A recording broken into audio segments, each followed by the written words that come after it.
Diddy over 2 decades ago. Late 90s, peak of his career, he did an interview saying, the love I had for the industry, I don't have anymore. I don't want to be part of the industry.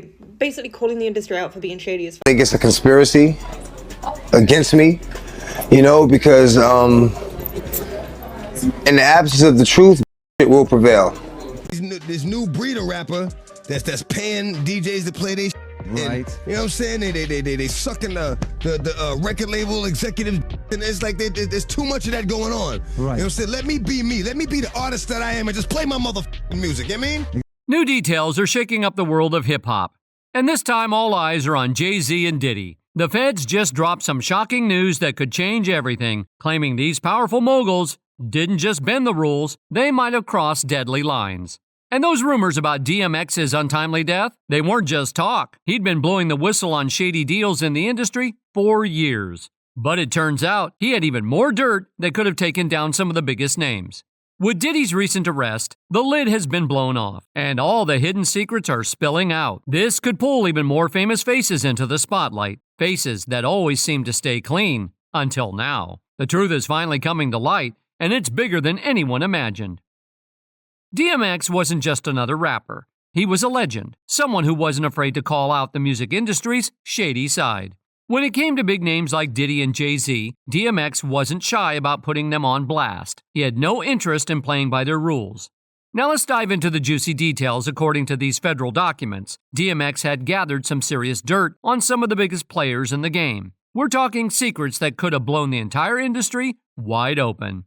DMX believed the industry chewed up new artists, forcing them to sell their souls just to survive. He spoke out against how the system didn't care about its talent, and there were whispers that he had evidence linking the industry to illegal activities, exploitation, and even law enforcement connections. This wasn't just a business feud. DMX was dealing with life or death secrets. He wasn't a fan of Diddy's moves either. According to DMX, Diddy was treating his artists like chess pieces, controlling their every move while pocketing most of their earnings. DMX even accused Diddy of taking a cut of his artists' money, forcing them into clean-cut images, and ghostwriting their lyrics. It seems like Diddy wasn't just producing hits, but controlling entire careers, and not in a way that helped his artists thrive. Tell me about the relationship with Jay-Z. You and Jay-Z formed Rockefeller Records in the 90s. Are you and Jay-Z still friends? Well, but there's been things where he's been in business with people that are against my honor code. So because of that, I kind of have to keep a distance. Remember, DMX was talking about this long before the rumors, lawsuits, and arrests started making headlines. He had been spilling Diddy's secrets well before anyone else caught on. But Diddy wasn't the only one DMX had his eye on. Enter Jay-Z, who was already a rap legend by the time DMX blew up. However, their relationship was far from smooth. Rumor had it that DMX believed Jay-Z was playing dirty, trying to shut down his rise in the rap game because he saw DMX as serious competition. Let's rewind to when DMX was dominating the rap scene from 1998 to 2003, dropping 5 hit albums with Def Jam. Then, when Jay-Z became president of the label, everything seemed to change. DMX started raising alarms, claiming that Jay was deliberately throwing obstacles in his way and even messing with the release of his album, Year of the Dog, again. At that time, Jay-Z was set to retire, but then he had a change of heart. Instead of stepping back to let DMX shine, it looked like Jay was clearing the way for his own big comeback. This was a smart move, and DMX saw right through it. He said everything was good with Def Jam until he started working on his 6th album. Jay had initially encouraged him, telling DMX to finish the album and shoot the video. But then things got strange when Jay changed his mind about retiring and wanted to reclaim the spotlight. According to DMX, Jay switched gears on his retirement plans, deciding he needed to get rid of any competition before making his big return. And who found himself caught in the middle? That's right, DMX. This is when things really began to unravel between Jay-Z and DMX, adding a whole new layer to their hip-hop saga. As the drama unfolded, DMX wasn't about to play by Jay's rules. He left Def Jam and signed with Columbia Records, refusing to be just another puppet in the industry. He had already seen how the labels exploited their artists, both financially and creatively, and he wasn't going to let that happen to him. But then again, Jay-Z wasn't just any rapper. His connections ran deep, especially with the industry giants like Lyor Cohen and L.A. Reid. These weren't just influential figures. They helped shape the entire music business. And this is where things got complicated for DMX. After leaving Def Jam, He didn't blow up like he used to, and many believe Jay-Z had a hand in that, influencing other big shots to blackball him. It wasn't the first time Jay-Z was accused of playing dirty like this. Another artist who faced similar treatment was Dame Dash, co-founder of Rockefeller Records. When the corporate money started rolling in, Jay seemed to switch sides, leaving Dame in the dust. In 2021, the tension between them hit a boiling point when Dame Dash tried to sell his share of Rockefeller. He accused Jay of trying to lowball him, claiming that Jay was acting like a friend while secretly making moves to take over his stake. Dame didn't hold back, and it became clear that Jay-Z's rise to the top had come with some serious fallout. I took Jay-Z and shopped him to every single label, and they all said no. I wouldn't have been so generous with Jay. It was more friendship for me and money for him. But he did things that I thought he would never do. So now I would be like, oh, he would do that, and I would make sure it didn't happen. How'd you feel towards Jay-Z now? I don't feel nothing. The difference between Jay and Kanye, and I say it, Jay is about the money, period. And here's where it all starts to come together. Like we mentioned earlier, Jay-Z may have played a part in convincing other big industry players to blackball DMX, which explains why he faded from the spotlight after leaving Def Jam.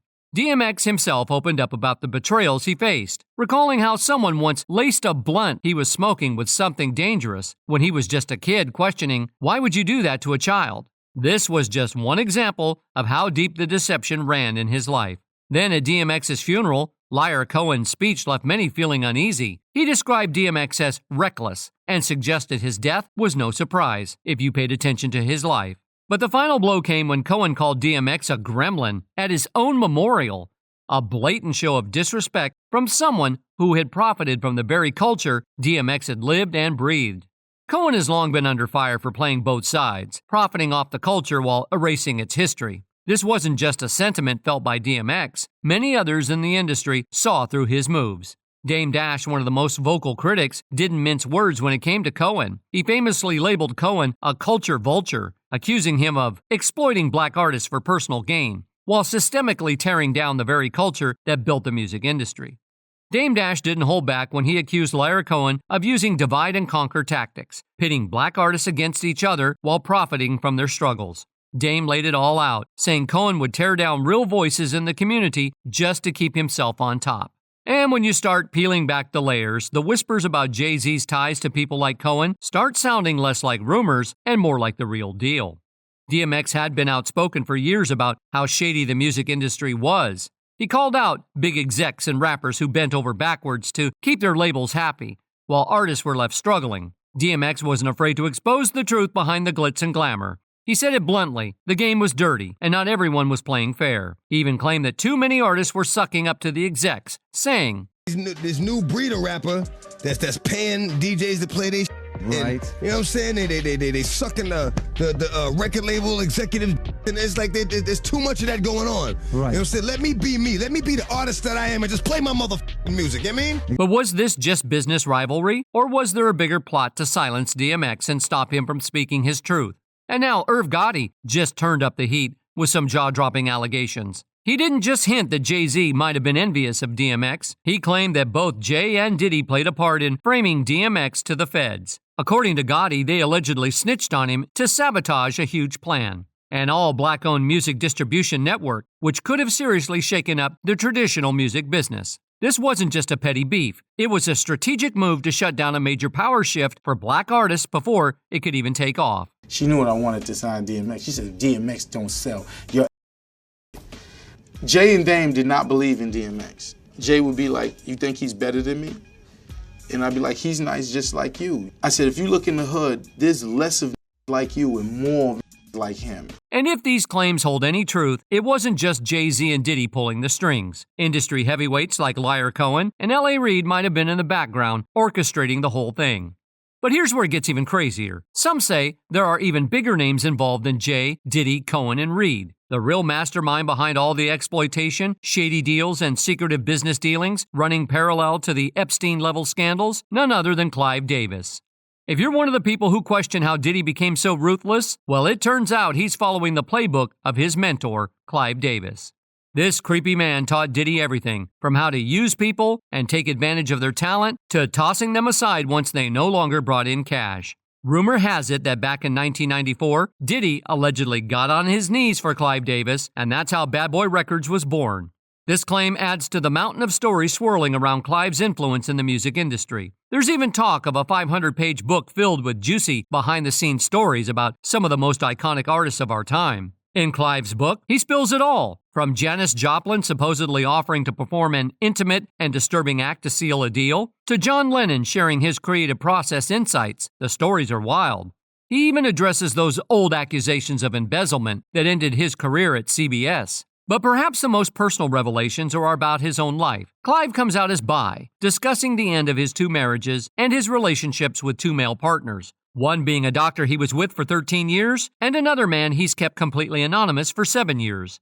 Jaguar Wright has claimed that Diddy once had a meeting with singer Christopher Williams about signing a demo deal, but things allegedly took a shocking turn. According to Wright, an attorney walked into Diddy's office to find Christopher performing a rather inappropriate act on him. What's even more disturbing is Diddy's reaction. Instead of being embarrassed or concerned, he allegedly asked the lawyer if she planned to tell anyone. When she questioned why he hadn't locked the door, Diddy reportedly said, "I'll do whatever the F I want in my building. It's power. If I can make a man do that, I can make people do anything for money." It's also speculated that Clive Davis taught Diddy how to eliminate anyone, including artists, if it suited his agenda.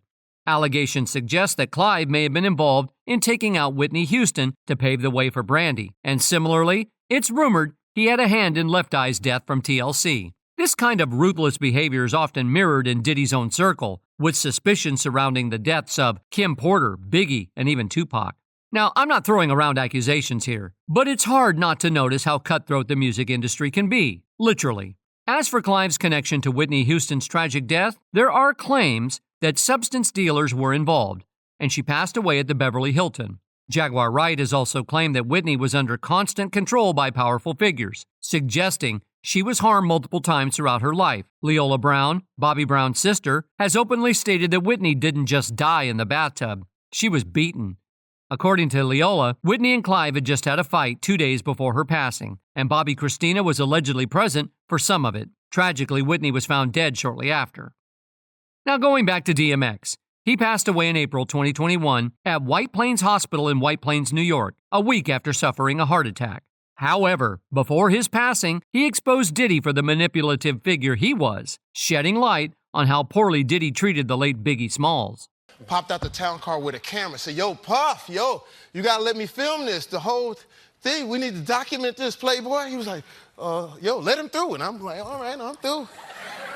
And I had the big Canon camera. It wasn't like this. And speaking of heart attacks, there are a lot of artists who died in very unusual ways that also tie them both to Diddy and Jay-Z. For instance, Kim Porter, Diddy's ex-wife, reportedly died of pneumonia. However, the truth surrounding her death is far more complex. Before she passed away, she was allegedly writing a tell-all book that aimed to expose some of the most ruthless executives in the industry, including Diddy and Jay-Z. To prevent these revelations from surfacing, rumors suggest that both Diddy and Jay-Z may have had a hand in her death.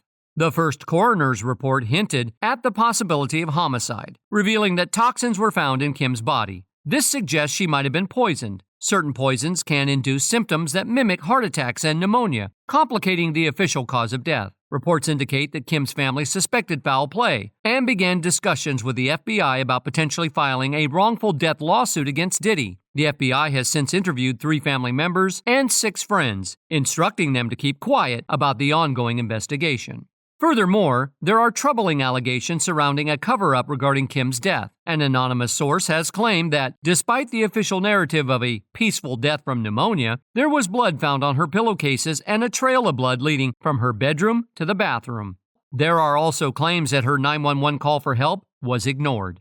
It's widely known that Kim Porter's last call to 911 was made at 2:43 a.m., yet she was only discovered deceased later that morning around 11 a.m., according to Kimora Simmons.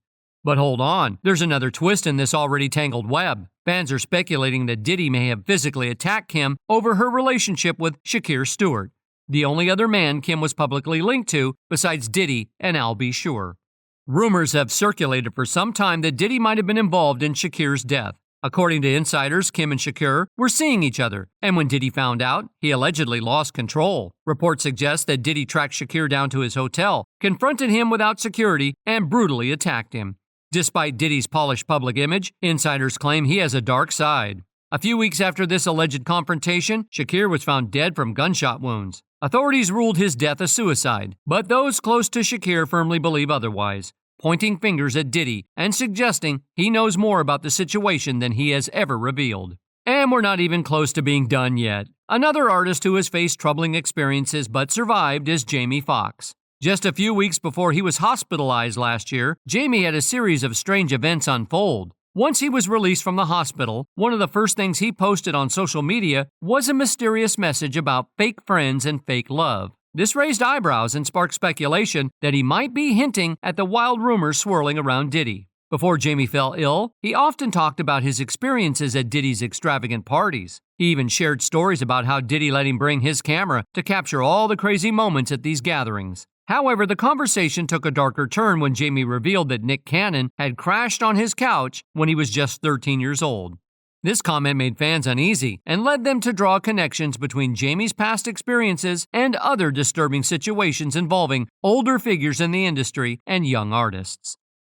Adding to the drama, fans began recalling a time when comedian Cat Williams disclosed details about Jamie's supposed affair with his label artist, Marquez Anthony, during one of his stand-up routines back in 2012. This revelation only intensified the speculation about Jamie's connections within the industry. While Jamie was fighting for his life in the hospital, Diddy's team remained completely silent. They offered no public support or words of encouragement, which led fans to wonder if Jamie felt betrayed by Diddy. After all, Jamie had kept many of Diddy's secrets private for years.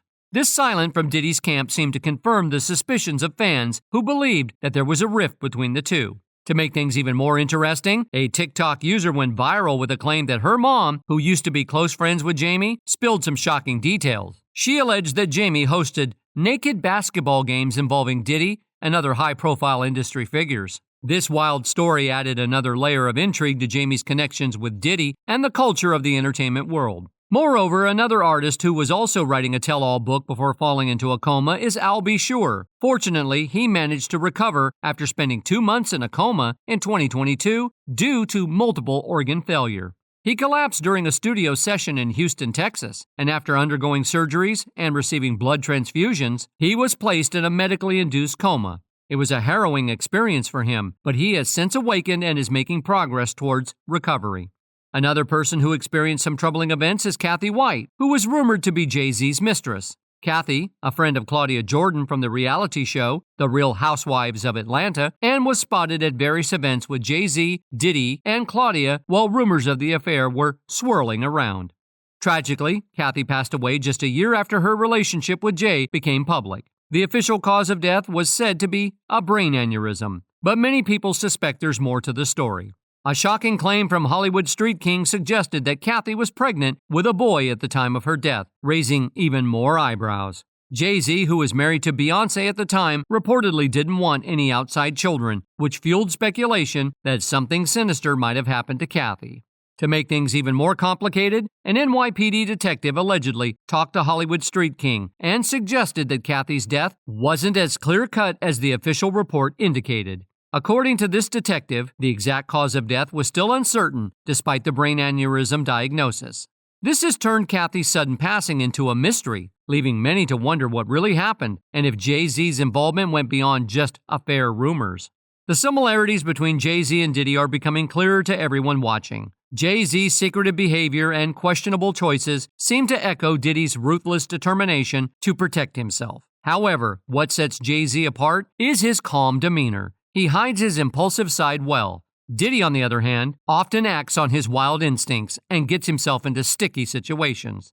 Given all this, it's not too far-fetched to think that Jay-Z and Diddy might have played a role in eliminating DMX, especially since DMX had been revealing their secrets for a long time. If you agree or have thoughts on this, drop a comment below and let us know what you think. While we wait for more updates, make sure to like and subscribe for the latest news.